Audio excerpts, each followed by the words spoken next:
ये भैया कौन किस वक्त बिछड़ जाए, इसलिए अभी ही मिल लो और बड़े प्रेम के साथ मिलो, बड़े आत्मीयता के साथ मिलो। ये जीवन जो है ना, ये संसार एक सराय है।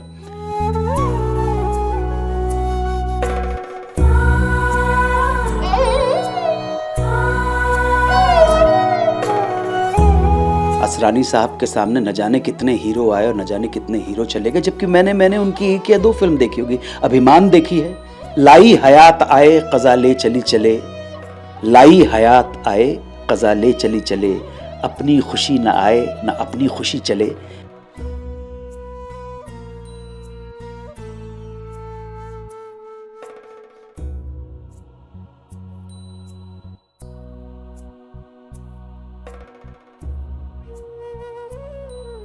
एक जनवरी 1940 को माननीय असरानी साहब की जीवन यात्रा प्रारंभ हुई और इसका समागम 20 अक्टूबर 2025 को दीपावली के शुभ अवसर पर हुआ। जो भी है, जिसको हम ऑलमाइटी कहते हैं, सर्वशक्तिमान जिसे कहते हैं, वो उनकी आत्मा को शांति प्रदान करे और उनके परिवारजन को इस गमन से, उनके जाने से जो दुख और कष्ट पहुंचा है, उन कष्टों को सहन करने की शक्ति प्रदान करे।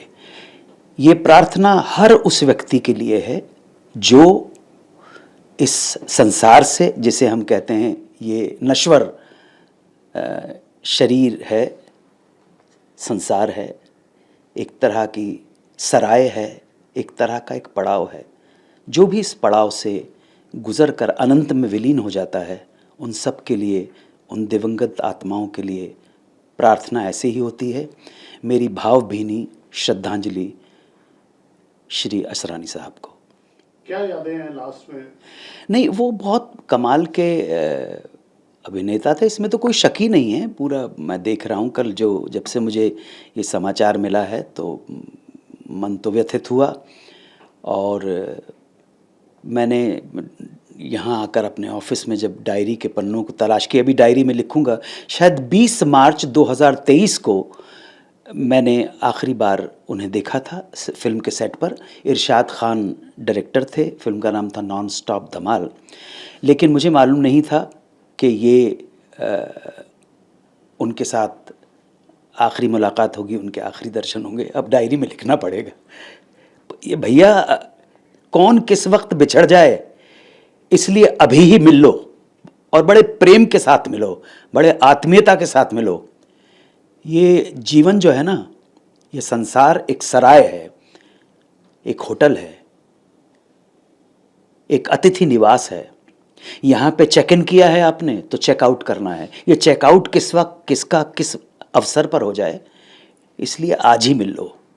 इससे पहले कि तुम बाद में मुझे याद करो, आज ही गले लग लो। तो अभी 20 मार्च 2023 का जो ये डायरी मेरे सामने भी रखी हुई है, 20 मार्च को जो मैं अभी लिखूँगा, वहाँ पर लिखना ज़रूरी हो जाएगा, क्योंकि उनका मेरी जीवन में ये 20 मार्च को, ये देखिए NSD वहाँ पे लिखा नॉन स्टॉप धमाल, अभी लिखना ज़रूरी होगा कि मुझे मालूम नहीं था कि ये मुझे इस शाम को उनके अंतिम दर्शन हो रहे होंगे। अनुज जी, आज आपने पोस्ट भी किया, आपने शायद 1 जनवरी को आर्टिकल भी लिखा था उनके लिए कुछ। जी, आपने बहुत बातें उसमें लिखी हैं, मैं उसको पूरा पढ़ रहा था। किस तरह से अनुज जी आप याद करते हैं ऐसे कलाकार को? देखिए, मैंने जहाँ तक मेरा उनके साथ डायरेक्ट कोई एसोसिएशन है तो वो बहुत कम था। एक फिल्म उन्होंने डायरेक्ट की थी जिसमें मैंने छोटा सा एक रोल किया था। लेकिन उस फिल्म के निर्माण के दौरान एक ऐसी घटना हो गई, 6 अगस्त 1993 को, 6 अगस्त 1993 को, 5 अगस्त को मुझे उनके साथ शूटिंग करनी थी। तो उन्होंने कहा कि बस अब एक ही शॉट बचा है तो आप कल का छुट्टी कर लीजिए। और उसके बाद 6 अगस्त आ गई और 6 अगस्त को फिर एक फ़ोन कॉल ने जीवन की दिशा बदल दी, क्योंकि इस फ़ोन कॉल के बाद मैं एक शूटिंग पे अचानक मेरे सामने वो शूटिंग आ गई, और वो एक सीरियल की थी शूटिंग, अंताक्षरी जिसको कहते हैं, और उसकी कहानी मैं कई बार कह चुका हूँ बहरहाल अभी तो, लेकिन इनडायरेक्टली अप्रत्यक्ष रूप से असरानी साहब जुड़े हुए, मैं कभी ये भूल नहीं पाता। 6 अगस्त 1993 को, 5 अगस्त 1993 को मैं सर के साथ शूटिंग कर रहा था, वो डायरेक्ट कर रहे थे। तो उसके बाद 6, 7, 8, 9 अगस्त को मैंने इस प्रोग्राम की शूटिंग की, अंताक्षरी की, और वहीं से जीवन ने एक नया मोड़ ले लिया। सो उस नए मोड़ में, जब भी नए मोड़ की सोचता हूँ, मेरी ज़िंदगी का एकमात्र चमत्कार वही था कि पता नहीं कैसे ऊपर वाले को मुझ पे दया आ गई, मेहरबानी हो गई, लोगों ने भी स्वीकार कर लिया। मतलब आप वो शूटिंग कर रहे थे? जी जी, 5 अगस्त को शूटिंग कर रहा था। छुट्टी लेनी पड़ी? नहीं नहीं, उन्होंने कहा कि कल बड़े दिन से हम लोग शूटिंग कर रहे हैं, कल आपका, परसों आप आ जाइएगा, तो एक ही शॉट बाकी बचा है सीन का, वो मैं ले लूँगा। और मैं बड़ा खुशी खुशी घर आ गया। 5 अगस्त को 1993 को उनके साथ ही शूटिंग कर रहा था। ये इस फिल्म का नाम था उड़ान, जिसे प्रोड्यूस किया था ललित कपूर और शबनम कपूर ने, डायरेक्ट कर रहे थे असरानी साहब।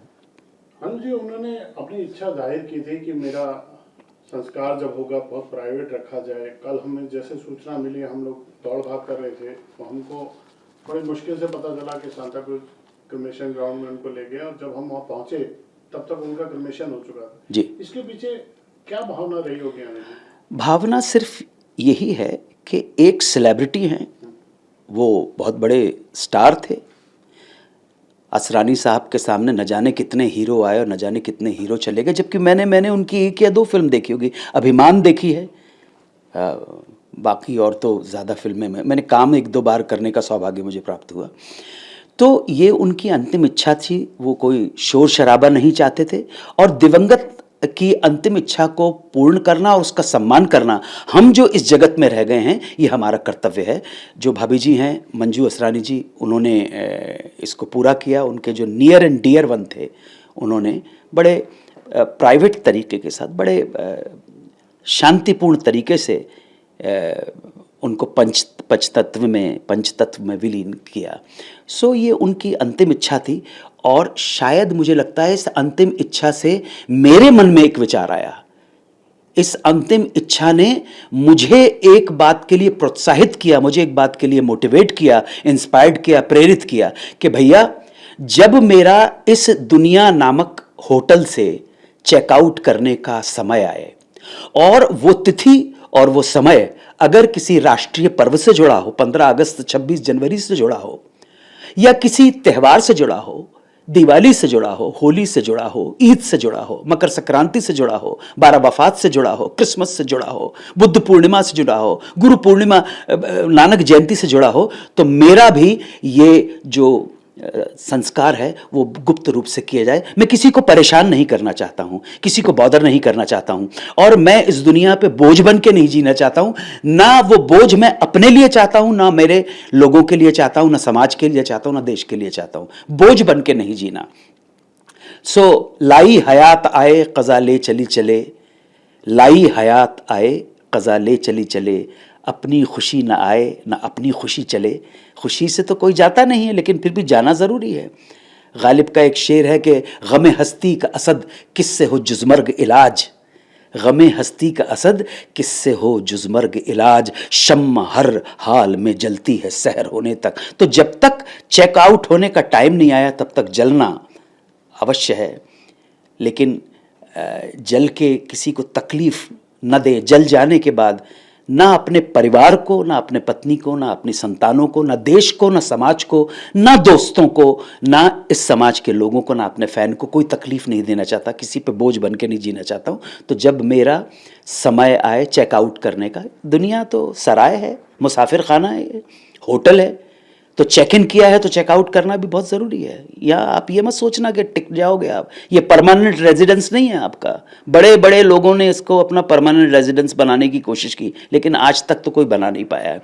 इसलिए प्रार्थना यही करो कि दूसरों को तकलीफ़ दे के ना जाओ और स्वयं को तकलीफ़ दे के नहीं जाओ। और मैं अपने बारे में ये कहता हूँ कि जब समय आए और राष्ट्रीय पर्व या तिथि त्यौहार के ऊपर, वो किसी भी धर्म से संबंधित जो भी, हमारे यहाँ तो मल्टी फेथ रिलीजन है ना, हम यहाँ हिंदू सनातन भी है, हिंदू है, बुद्ध है, सिख है, ईसाई हैं, मुसलमान हैं, जैन हैं, हर धर्म संप्रदाय का व्यक्ति है। यही हमारे देश की जो है बहुआयामी व्यक्तित्व है हमारे देश का। तो अगर मेरी मृत्यु जब हो, जाने का समय है और वो तिथि इन त्योहारों पर पड़े, तो मुझे भी बहुत गुप्त रूप से, जिसे कहते हैं सुपुर्दे आतिश, या जिस मेरे घर वालों को जो भी कुछ मेरे इस नश्वर शरीर का करना है वो कर दिया जाए, किसी को बताया नहीं जाए। अनुज जी, आपने बहुत भावनात्मक बातें बोल दी। मैंने तो उनकी भावना जानने की कोशिश की थी। बिल्कुल मेरा उद्देश्य नहीं था कि मैं आपके संबंध में, मुझे एक बात पूछनी है अनुज जी, करोड़ों लोग जो आपके एक सेकंड फैमिली हो जाते हैं, एक्सटेंडेड फैमिली होते हैं, परिवार हो जाते हैं, जो आपके फैंस होते हैं, वो तो चाहते हैं ना आपकी हर सूचना उनको मिले। आपने क्या खाया, आप कहाँ जा रहे हो, आपको घूमने में क्या पसंद है, इसका सम्मान कैसे होगा कि? हाँ, मैं समझ रहा हूँ। एक सेलिब्रिटी होने के बाद, मैं असरानी साहब के संदर्भ में बात कर रहा हूँ या दूसरे सेलिब्रिटीज़ हैं उनके संदर्भ में बात कर रहा हूँ, कुछ बेसिक जानकारियाँ अगर हो जाए तो बहुत अच्छी बात होती है। सेलिब्रिटी होने का मतलब है कि असरानी साहब के जितने भी प्रेमी लोग हैं, जितने चाहने वाले लोग हैं, उनको कुछ जानकारियाँ चाहिए थी, भाभी जी के सिलसिले में चाहिए थी, बच्चे कितने हैं, कहाँ हैं, ये अगर हो जाता तो ठीक था। लेकिन मैं उनकी इच्छा का बहुत सम्मान करता हूँ, आदर करता हूँ। अगर कोई नहीं बताना चाहता तो हमें स्वीकार कर लेना चाहिए। हम जो प्रेमी हैं, उनके प्रशंसक हैं। अनुज जी, आपका देश प्रेम, आपका देश के प्रति प्यार, आपका तिरंगे के प्रति सम्मान, मैं तो आपके फार्म हाउस पे भी गया हूँ, वहाँ पे कुछ लाइनें लिखी हैं आपने, मैं चाहूँगा आप बताएं क्या लिखा है उस पत्थर पे। आपने बहुत प्यारी लाइनें लिखी है। वो मेरे हृदय की भावनाएं हैं, और वो ऐसा नहीं है कि सिर्फ उसमें मैंने मराठी में लिख रहा है, मराठी में है और फिर हिंदी में उसका अनुवाद है। मनुष्य असणं हे आपले भाग्य, परंतु देशभक्त होणे हे आपला सौभाग्य। मतलब मनुष्य होना भाग्य की बात है, परंतु देशभक्त होना सौभाग्य की बात है। बट ये सिर्फ जो मराठी, हिंदी, संस्कृत जो समझते हैं वो ही समझ पाएंगे ये भाग्य और सौभाग्य में अंतर। हर एक व्यक्ति, मैं अंग्रेजी में ट्रांसलेट करने की कोशिश भी करूं तो कहीं ना कहीं उन भावों से वंचित रह जाऊंगा, जो भाव जो हिंदी भाषी और मराठी भाषी और संस्कृत में जो लोग भाग्य और सौभाग्य का जो अंतर समझ सकते हैं। चलिए अनुज जी, आप बहुत 100 साल जिए, भगवान करे आपको लंबी आयु मिले और आप ऐसे दुनिया में, देश में अपने फैंस का मनोरंजन करते रहें। हमसे बात करने के लिए बहुत शुक्रिया। एक बार फिर महान कलाकार असरानी साहब को हार्दिक श्रद्धांजलि। ईश्वर उनकी आत्मा को मोक्ष प्रदान करे। जय हिंद, वंदे मातरम, ओम नमः शिवाय।